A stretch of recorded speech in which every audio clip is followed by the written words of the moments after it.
Hello friends, स्वागत है आपका हमारे इस चैनल पर एर ऑफ नंदन। और आज की इस वीडियो में मैं आपको इंट्रोडक्शन चैप्टर लेके चलता हूँ मेंटल हेल्थ नर्सिंग का। मेंटल हेल्थ नर्सिंग को साइकेट्रिक नर्सिंग भी कहते हैं। तो साइकेट्रिक नर्सिंग में हम इंट्रोडक्शन देखेंगे।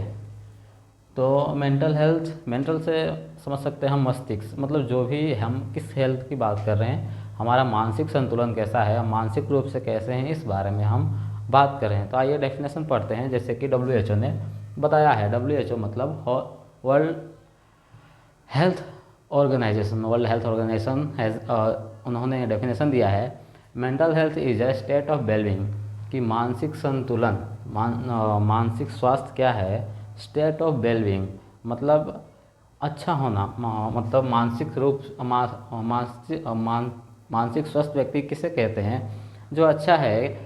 इन बीच किस चीज़ में अच्छा है, जैसे कि एक इंडिविजुअल है realise his or her on ability, कि वह अपनी एबिलिटी जानता है, वह अपनी क्षमता जानता है कि वह क्या कर सकता है, उसकी एबिलिटी जानता है वो।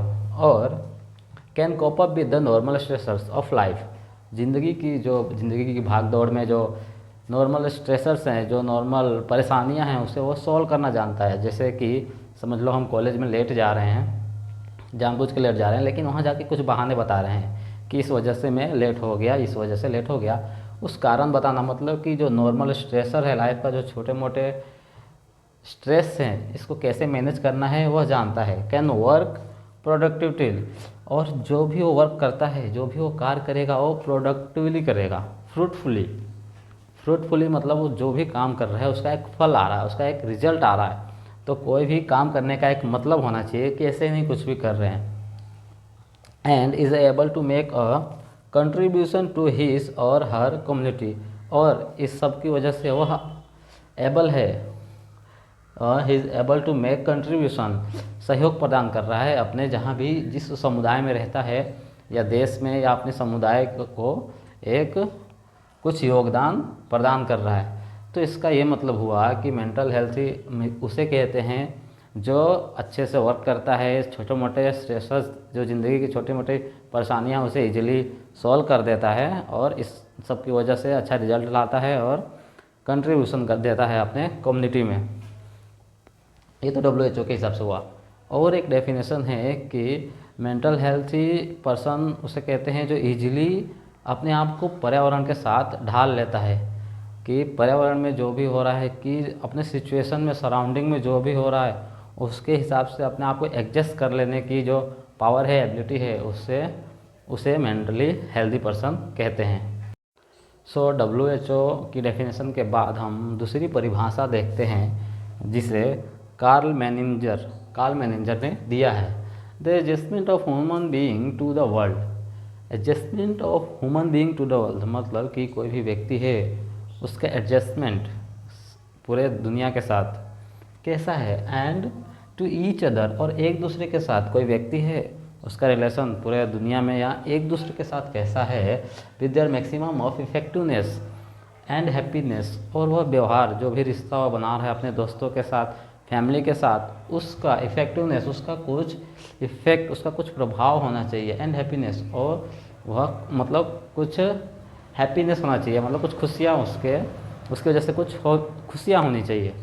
तो इसमें ऐसा समझ सकते हैं कि इस डेफिनेशन में कार्ल मैनेजर ने कहा है कि कोई भी ह्यूमन बीइंग है वो दुनिया के साथ या एक दूसरे के साथ ऐसा रिलेशन बना के रखते हैं जिससे कुछ खुशियाँ मिलती हैं और कुछ इफेक्टिवनेस, कुछ रिजल्ट होता है उसका। तो इस परिभाषा को भी मेंटल हेल्थ नर्सिंग की परिभाषा कहते हैं।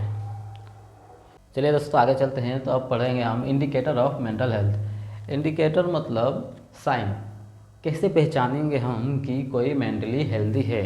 मीन्स मेंटल हेल्दी मतलब मानसिक रूप से स्वस्थ होने की चिन्ह, और विकेंसन मानसिक रूप से स्वस्थ होने के साइन क्या है। पहला है इमोशनल वेलबींग, मीन्स भावुकता, मीन्स इमोशनली, कि कोई व्यक्ति इमोशनली कैसा है, इमोशनली स्ट्रांग होना चाहिए।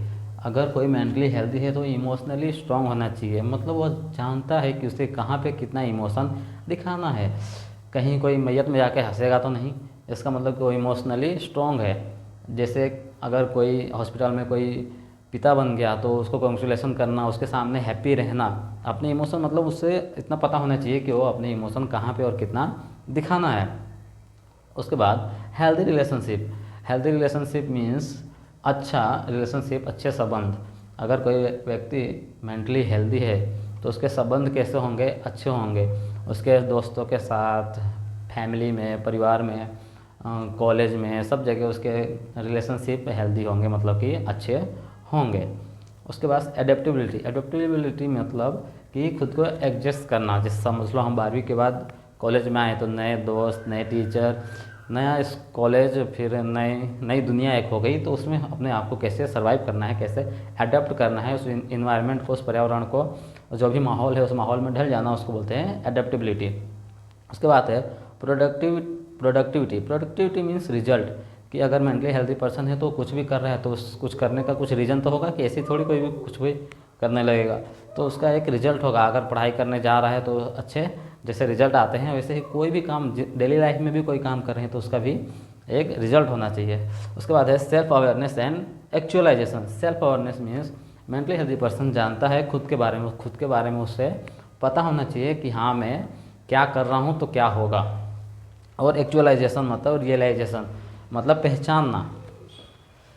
आगे देखते हैं पॉजिटिव एटीट्यूड टुवर्ड्स सेल्फ, मतलब खुद के प्रति एक पॉजिटिव एटीट्यूड, मतलब सकारात्मक सोच और सकारात्मक तरीके से खुद को दूसरे के सामने रिप्रेजेंट करना, जैसे कि मैं कर रहा हूँ सॉरी। उसके बाद पॉजिटिव टुवर्ड्स सेल्फ मतलब ऐसा भी कह सकते हैं कि कॉन्फिडेंस, एक प्रकार का आत्मविश्वास होना चाहिए। Then autonomy. ऑटोनॉमी मतलब कि एक प्रकार की आज़ादी है आपको अपने खुद के डिसीजन लेने के लिए। जैसे कि 12th के बाद आप जेएनएम करना चाहते हैं, क्या आप अपनी मर्ज़ी से करना चाहते हैं? तो अगर आपने खुद की मर्ज़ी से लिया है तो ये एक ऑटोनॉमी है, मतलब मेंटली हेल्दी हो आप और आप जानते हो कि फ्यूचर में मुझे क्या करना है, तो अपने डिसीजन खुद लेना, उसे ऑटोनॉमी कहते हैं। मेंटली हेल्दी पर्सन और मेंटली इल पर्सन, मतलब मानसिक रूप से स्वस्थ कैसा होता है और मानसिक रूप से अस्वस्थ कैसा होता है, दोनों के बीच में डिफरेंस क्या होते हैं वो पढ़ेंगे। तो पहला है सेल्फ कॉन्सेप्ट। जो मानसिक रूप से स्वस्थ होगा वह अपने बारे में जानेगा, वह खुद के डिसीजन खुद लेगा। सेल्फ और जो डेली एक्टिविटीज़ होते हैं, घर के जो दिनचर्या के जो काम होते हैं, वो खुद के डिसीजन खुद लेगा और अच्छे काम करेगा। ये कौन करेगा? मेंटली हेल्दी पर्सन, जो मानसिक रूप से स्वस्थ होगा। और सेम जो अगर मानसिक रूप से इल होगा, मतलब बीमार होगा, वो क्या करेगा? खुद के डिसीजन नहीं ले पाएगा, रोज़मर्रा के काम नहीं कर पाएगा, उसे मतलब प्रॉब्लम होगी अपने बेसिक डेली लाइफ के वर्क करने में भी। दूसरा है रियलिटी टेस्टिंग। अब जो मेंटली हेल्दी पर्सन है वो रियलिटी में रहेगा, जहाँ है वहाँ प्रेजेंट रहेगा। क्लास में है तो क्लास में ध्यान देगा, मतलब जहाँ भी है वो प्रेजेंट टाइम में रहेगा, वो मतलब बातों को अच्छे से सुनेगा, उसका रिप्लाई देगा। सेम एज अगर वो मेंटली मानसिक रूप से अस्वस्थ है तो क्या करेगा? जहाँ पे है वो अलग ही दुनिया में रहेगा, ख्यालों की दुनिया में रहेगा, क्लास में ध्यान नहीं देगा, फ्यूचर के बारे में सोचेगा, पास्ट के बारे में टेंशन लेकर डिप्रेशन में रहेगा, मतलब मानसिक रूप से बीमार है। और जैसे मेंटली हेल्दी है उसके रिलेशनशिप, अब जो व्यक्ति मानसिक रूप से स्वस्थ है उसके रिलेशनशिप अच्छे होंगे, फ्रेंड्स के साथ, फैमिली के साथ, दोस्तों के साथ, परिवार के साथ, और मतलब एनवायरनमेंट में और कोई भी नए जगह पे जहाँ भी जाएगा तो उसके रिलेशनशिप कैसे बनाएगा? अच्छे बनाएगा, गुड बनाएगा, जिसका कुछ रिजल्ट होगा, उसके कुछ मीनिंग होंगे। सेम एज जो मेंटली इल पर्सन है, जो मानसिक रूप से अस्वस्थ है, वो क्या करेगा? उसके रिलेशन अच्छे नहीं होंगे, बातों बातों में झगड़ा हो जाएगा, किसी को अपनी बातें नहीं समझा पाएगा, तो अच्छे व्यवहार भी नहीं बना पाएगा। Mentally healthy person emotional state मतलब कि वह इमोशनली स्ट्रॉन्ग होगा, कहाँ पे हंसना है, कहाँ पे कितना बोलना है, किसको कौन सी बात बतानी है, ये सब इसके कंट्रोल में रहेगी। और सेम एज जो इमोशनली इल होगा, मतलब मानसिक रूप से अस्वस्थ होगा, वो क्या करेगा? अपने मतलब किसी से कुछ भी बोल दे रहा है, कोई मतलब नहीं है, मतलब रिलेशनशिप अच्छे नहीं हो रहे हैं, इमोशनली छोटी छोटी बातों पे गुस्सा हो जा रहा है, रोने लग रहा है, मतलब इमोशनली वह क्या होगा? कमज़ोर होगा, मानसिक रूप से जो वह अस्वस्थ है। उसके बाद एडजस्टमेंट। अब जो मानसिक रूप से स्वस्थ है वो क्या करेगा? अपने आप को सर्वाइव कर लेगा, किसी भी माहौल में कैसे रहना है वो जानता है, जैसे किसी फैमिली में प्रोग्राम हो रहा है वहाँ पे गए तो वो अपने आप को एडजस्ट कर लिया, स्कूल से कॉलेज में आया तो एडजस्ट कर लिया, कहीं जगह पे जॉब करने गए तो वहाँ के एनवायरनमेंट के साथ वो खुद को ढाल लेगा, जैसा सिचुएशन है उसके हिसाब से रिएक्ट करेगा, जो मेंटली हेल्दी है। सेम है जो मेंटली अस्वस्थ है वो क्या करेगा, अपने आप को नए सर्कमस्टांस मतलब नए जो सिचुएशन है उसमें अच्छे से प्रेजेंट नहीं कर पाएगा। कोई फैमिली फंक्शन में जाएगा तो कुछ लड़ाई झगड़े कर देगा, मतलब कुछ ऐसी एक्टिविटी हो जाएगी जिससे वो खुद को प्रॉब्लम डालेगा और जो उसके साथ गया उसे भी फंसा देगा। द लास्ट वन है जजमेंट। जजमेंट मतलब कि निर्णय लेने की शक्ति।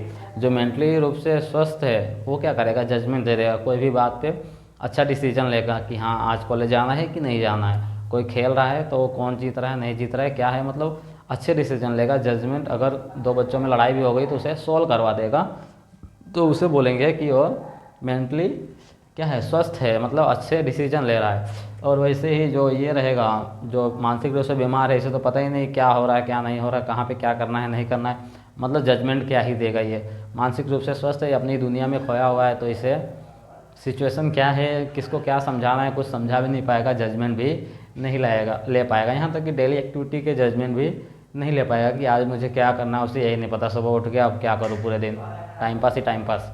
तो मेंटली इल है, मतलब मेंटली अस्वस्थ है। तो आशा करता हूँ कि आपको इन दोनों में जो मैंने डिफरेंस बताए मेंटली हेल्दी पर्सन में और मेंटली इल पर्सन में, आपको समझ में आ गया होगा। तो मिलते हैं अगले वीडियो में, आज के लिए इतना ही, धन्यवाद।